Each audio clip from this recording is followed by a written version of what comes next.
प्राकृतिक आपदा से क्षतिग्रस्त जहलाम नाला मार्ग को बहाल करने के लिए सीमा सड़क संगठन युद्धस्तर पर जुटा है। करीब 8 करोड़ रुपए की लागत से वैकल्पिक मार्ग को जल्द चालू करने का काम जारी है। पूर्व विधायक रवि ठाकुर ने प्रदेश सरकार से विकास कार्य को राजनीति से ऊपर उठकर पूरा करने की अपील की है।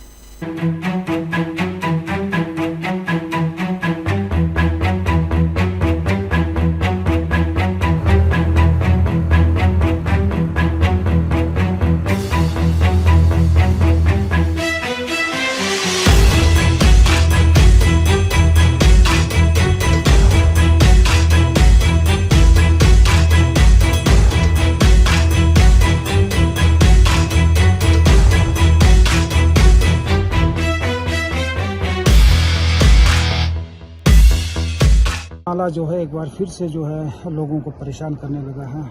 1 महीना हो गया है, अभी तक जो सड़क मार्ग है अभी तक दुरुस्त नहीं हो पाया है। क्या कहना चाहिए सर? प्राकृतिक आपदा एक बार फिर से हमारा उदयपुर ब्लॉक तमाम मैं समझता हूँ सभी पंचायतों में इसका असर हुआ है, क्योंकि ये जलमल नाला उठने से पुल पहले टूटा हुआ था और वैकल्पिक मार्ग बीआरओ ने बनाया था वो फिर से नष्ट हो गया है। मगर मैं ये कहना चाहूंगा कि अभी युद्ध स्तर पे बीआरओ ने तकरीबन 3 गाड़ियां LNT और आपका JCB वो सारी चीजें लगी हुई है और 8 करोड़ रुपए इसमें आ गया है। तो मैं यही कहना चाहूंगा तमाम पब्लिक से कि आप थोड़ा इत्मीनान रखिए और ये आपका सारी फसल और ये सारा चीजें उठाएंगे और आज वैकल्पिक मार्ग फिर से बहाल हो जाएगा 1-1.5 घंटे में। और इसी के साथ साथ जो लंबा पुल बनाना है वो भी बहुत ही जल्द बन के तैयार हो जाएगा। पर कहना मुझे ये है कि एक तो जैसे महिला मंडलों को इकट्ठे होकर कोई राजनीतिक रोटियां सेकने के लिए मुर्दाबाद के नारे लगा रहे हैं, बीआरओ का इस तरह का कर रहे हैं, इंस्पाइट ऑफ कि इनका कार्य सिर्फ सेना की गाड़ियों को ले जाना और उनको सही ठिकाने पे पहुंचाना है। फिर भी ये पूरा हमारे दुख दर्द में शरीक रहता है हमेशा और लाइफलाइन है बीआरओ। तो हमको इनके साथ तालमेल बना के जो है कार्य कराना चाहिए। और दूसरा मैं ये भी कहना चाहूंगा कि हमने एक रास्ता PWD महकमे से 2023 में हमने बजट भी डाला था 2.5 करोड़ रुपए का ANDS कराया था उसका और 54 लाख रुपए हमने उसमें ये डाल दिया था। इसका क्या नाम 54 लाख रुपए उसका टोकन डाला था और जैसे ही कार्य इतना हो जाता तो सप्लीमेंट बजट आना था, वो कार्य भी रुक गया।